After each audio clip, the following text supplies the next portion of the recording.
Ciao amici e amiche del segno del cancro, benvenuti, io sono Angela e questo è Exota Record ed è così che mi trovate sui social. Questo è l'oroscopo del mese di febbraio. Prima di iniziare saluto e ringrazio chi mi segue, gli iscritti e gli abbonati al canale. Vi ricordo che è una stesa generica, prendete solo ciò che vi risuona e se volete potete integrarla col vostro ascendente. Inoltre vi ricordo che il segno che raggiungerà più visualizzazioni nel corso del mese nel successivo avrà un bonus di lettura, quindi mi raccomando, spingete il vostro il più possibile per farlo vincere. Adesso insieme andremo a vedere il vostro arcano, poi le energie a livello personale, l'ambito amore, lavoro e le finanze, i segni zodiacali da attenzionare. Ma prima facciamo un piccolo passettino indietro dove ci eravamo lasciati. Nel mese precedente voi avevate il Papa, un'energia molto particolare perché parla di confronto, di apertura o nell'eccesso di rigidità, quindi riuscire a conciliare degli aspetti che possono riguardare soprattutto dei progetti importanti o anche nello specifico di alcune relazioni. Il Papa ci consiglia comunque di confrontarci, di aprirci, di privilegiare la mediazione, un qualcosa di positivo e di costruttivo che fa crescere, che fa migliorare non solo se stessi, ma anche diciamo, gli altri, le relazioni. Io dico gli altri perché potreste essere stati voi utili nei confronti di qualcuno, quindi essere una guida, oppure a volte ci sta dicendo che abbiamo bisogno di qualcuno che ci può aiutare in alcune circostanze. Questa era la vostra carta, la vostra energia del mese di gennaio. Adesso andiamo a vedere quella di febbraio.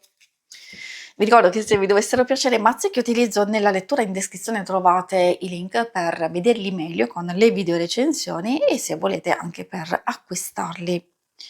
Adesso il vostro arcano del mese di febbraio è la carta della forza. La forza, averla come carta del mese ci indica anche delle possibilità che secondo me in un certo senso devono essere gestite e controllate soprattutto a livello interiore, emozionale, cioè se ci stiamo accorgendo che alcune cose stanno prendendo il sopravvento, quindi mi riferisco sia alle nostre stesse emozioni, un qualcosa che abbiamo represso, peggio ancora perché magari vuole emergere e in qualche frangente può saltar fuori un atteggiamento esagerato, un qualcosa che vi mette in condizioni un po' difficili, oppure ci chiede maggior cura, maggior determinazione e coraggio per prendere delle scelte importanti, per gestire alcune situazioni a livello esterno che richiedono appunto, come vi dicevo, il coraggio. Questa è la vostra carta, la mettiamo così, così adesso andiamo, mettiamo qui, oh scusate, adesso stavo facendo un po' di confusione qui con le carte. Andiamo a vedere le vostre energie a livello personale e anche vedere un po' come la forza si riflette e troviamo come prima carta, quindi all'incirca i primi giorni del mese di febbraio, circa 10 giorni, per aiutarvi a capire che è un inizio un po' spento, soprattutto perché l'otto di spade indica spesso un blocco, un qualcosa di autoinflitto. Ecco, attenzione, rimaniamo in quel concetto di chiusura, di reprimere. Quindi forse siete comunque in tensione, siete agitati per qualche motivazione, sia con qualcuno o anche per voi stessi, per insoddisfazione o anche, come avevo detto, per situazioni proprio che state vivendo a livello esterno, lavorativo, eccetera. Quindi qualsiasi sia la motivazione, questo indica un blocco, come vi dicevo, proprio autoinflitto.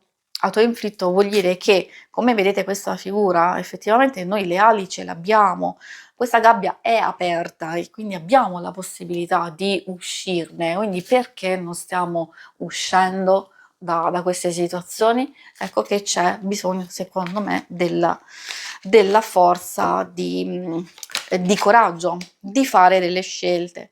Appunto, non a caso salta fuori proprio per eccellenza la carta, della scelta, non solo, è una carta di mediazione e di conciliazione, vuol dire che se si può trovare una soluzione, un equilibrio, un'armonia tra 2 cose totalmente diverse, allora è bene farlo ed è giusto farlo.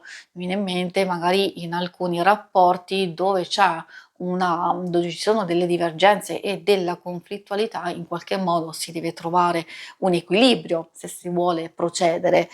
Oppure può riguardare altri tipi di scelte, scegliere se, lasciarsi aiutare, se è il caso di iniziare qualcosa di nuovo, mettere nuova energia, magari in collaborazioni o nuovi progetti.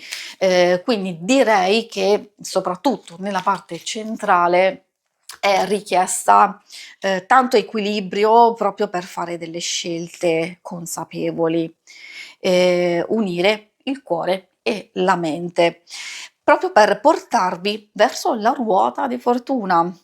Bellissima carta, però anche molto, molto altalenante, perché la ruota di fortuna in realtà non è legata al nostro classico concetto di fortuna, ma alla ruota del tempo, degli avvenimenti, delle circostanze che si alternano sia positive che negative, e quindi ci fa capire che la ruota, cioè si presenta verso la fine del mese un momento fatidico per noi, di cose che se continuano a ripetersi, cioè se sono positive bene, le accogliamo come le nuove opportunità, assolutamente sì. Se invece ritornano sempre le stesse situazioni, le stesse dinamiche che ci bloccano e che ci tengono fermi, allora con la ruota sappiamo bene che è qualcosa di karmico e che tenderà a ripetersi se noi continuiamo a non risolvere determinate cose. Forse finalmente con questa energia c'è l'opportunità di risolverle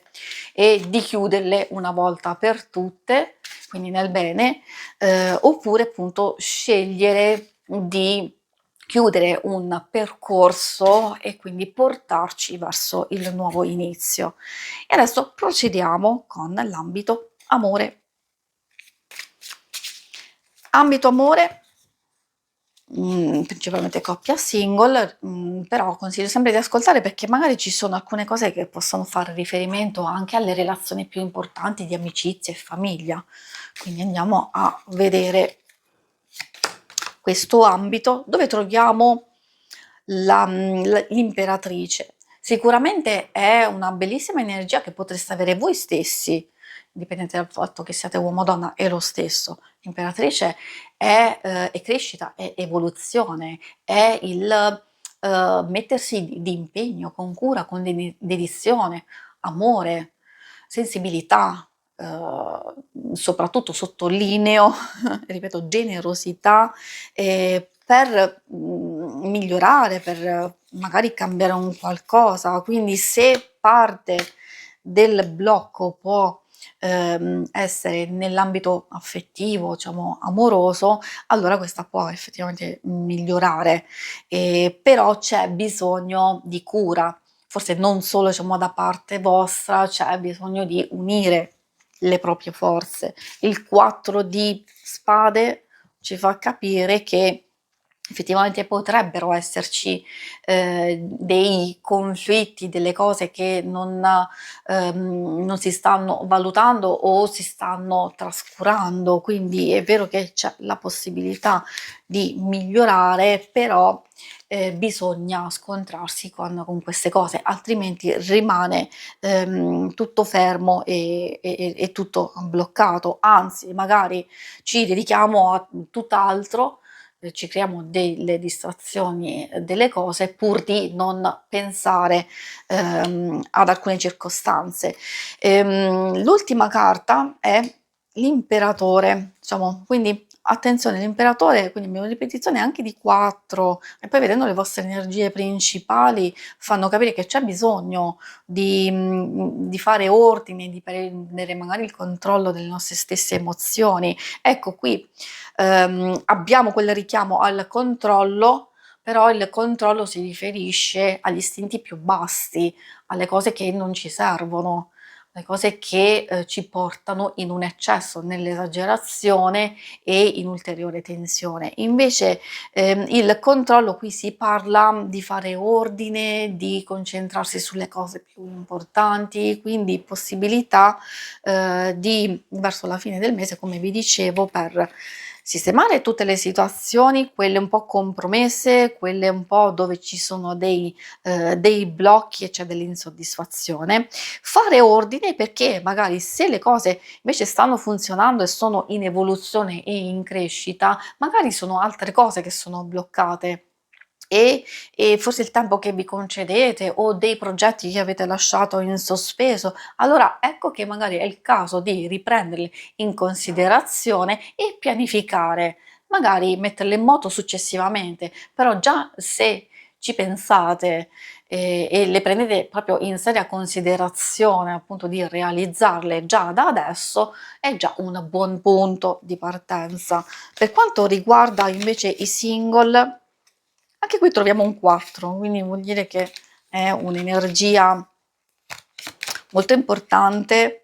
Abbiamo visto che può portare stagnazione, può portare dei ripensamenti, può portare un certo senso positivo, nel senso che noi dobbiamo avere il controllo. In questo caso il 4 di bastone è abbastanza positivo, vuol dire che per i single forse c'è la possibilità di un incontro, di festeggiamenti, di magari portare avanti, se già avete una conoscenza e una frequentazione, quindi vuol dire un momento abbastanza positivo per voi, per far evolvere questa nuova situazione. Sempre di più, assolutamente. Poi l'asso è una bella energia di passione, di intesa, di coinvolgimento, quindi un'ulteriore spinta. Quindi direi questo positivo per chi ha già in corso una conoscenza. Altrimenti potrebbe esserci un nuovo inizio che però, diciamo, deriva da un incontro, magari un evento, un'uscita, un'amicizia, insomma un qualcuno può farvi conoscere una persona, oppure se uscite, se, magari avete intenzione di andare diciamo da qualche parte, ecco lì potrebbe esserci un incontro interessante e stimolante che appunto vi può portare poi verso la fine del mese ad accendere, diciamo, quella fiamma e quindi anche magari pian pianino a rendere la cosa più interessante.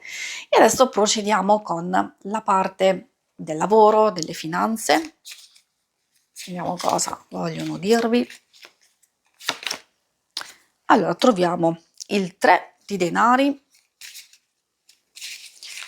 Parlando delle finanze in senso, diciamo, generale, anche qui si vede una fase, di crescita, soprattutto di impegno e di dedizione al vostro lavoro, alle vostre cose che state facendo. Probabilmente potrebbe esserci anche, un ulteriore coinvolgimento, nel senso di passione in quello che fate, vuol dire che vi piace quello che fate e questa dà una nuova energia. In senso stretto proprio di finanze magari potrebbe esserci una proposta, potrebbe esserci un'idea, un qualcosa da valutare oltre al lavoro stesso.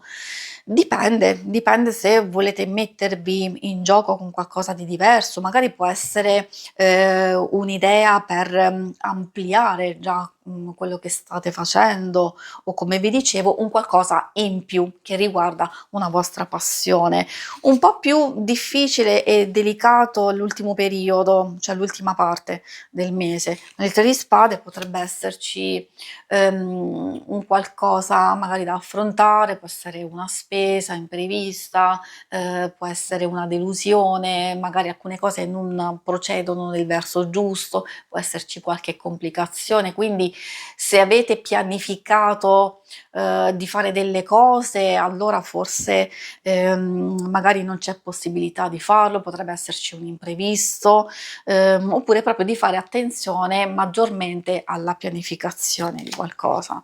Questo vale per, come vi dicevo, per il lavoro, principalmente, in un certo senso, come vi dicevo, anche per le finanze. Si vede una buona gestione delle nuove possibilità che però non si vanno a realizzare o a esserci effettivamente in questo mese, ma piuttosto successivamente, quindi si parla di una fase di equilibrio. Per chi è alla ricerca del lavoro troviamo il 6 di bastoni, qui dà una bella spinta, anche ottime opportunità. Il 6 di bastoni è anche bello per conquista, per ottenimento, per successo, quindi sia di attirare l'attenzione giusta e quindi qualcuno che potrebbe osservarvi e notarvi per le vostre capacità e le vostre competenze, quindi essere qualcuno che magari è anche interessato a voi, da potervi dare una mano, da potervi dire comunque una proposta, farvi un'offerta. Il mondo fa capire che in qualche modo questo potrebbe essere proprio il mese decisivo, sia per un nuovo inizio, forse se avete già iniziato precedentemente con una fase di prova, allora qui si va a consolidare e quindi finalmente c'è il mondo che porta una conclusione positiva o conclusione positiva della vostra ricerca, e quindi vuol dire che è un mese dove sapete già che ci sono comunque dei risultati, quindi dovete sistemare qualcosa per iniziare il mese successivo, oppure, come vi dicevo, c'è quella fase molto positiva di avanzamento, di richieste, di opportunità che poi dovete effettivamente solo valutare. Vediamo, il re può anche indicare che magari siete in modalità di sistemare meglio alcune cose della vostra ricerca o di valutare alcune proposte, e quindi è lì che vi fa capire che in realtà cose positive ci sono, sia nel corso del mese, ma comunque la sicurezza e la certezza che riuscite a gestire meglio, al massimo, le vostre capacità, le vostre stesse finanze, quello che avete a disposizione, di valutare queste proposte. Vediamo adesso i segni zodiacali da attenzionare. Scusate, questa era al contrario, quindi ripeto l'operazione. Andiamo a vedere quali segni da attenzionare nel vostro mese di febbraio, nel bene o nel male. Abbiamo delle persone, anche delle nuove conoscenze, quindi consiglio di ascoltare, perché ovviamente non tutti noi viviamo la stessa cosa, magari ci sono degli input che ci possono aiutare a gestire queste varie relazioni. Troviamo Sagittario, ci fa anche capire, come significato proprio della carta stessa, che può migliorare una conoscenza, o comunque ci sono degli obiettivi che possono essere comuni, oppure c'è ricerca, una nuova conoscenza, e che quindi c'è un cambiamento in questo ambito. Nettuno si riferisce ai pesci. Occhio alle illusioni, ai dubbi e alle incertezze, se magari ci sono già delle incomprensioni nei confronti di qualcuno, allora non lasciatevi fuorviare magari da quello che vi dice, perché potrebbe non realizzarsi o potrebbe non mantenersi una promessa o quello che si dice, quindi occhio un po' a quello che vi verrà detto. Soprattutto ascoltate l'intuito, perché magari già sapete da chi può provenire questo atteggiamento. E poi infine abbiamo il cancro. Occhio anche alla comunicazione e soprattutto alla, comunicazione non verbale, nei modi di fare, alla stessa emotività, la sensibilità che potrebbe essere abbastanza altalenante, e quindi destabilizzarvi. Si conclude qui la lettura, vi ringrazio per avermi seguita, ma non andate via perché se volete in basso trovate le schermate per vedere il vostro oroscopo della settimana e il lunare quindicinale. Alla prossima, vi auguro un buon mese di febbraio. Ciao!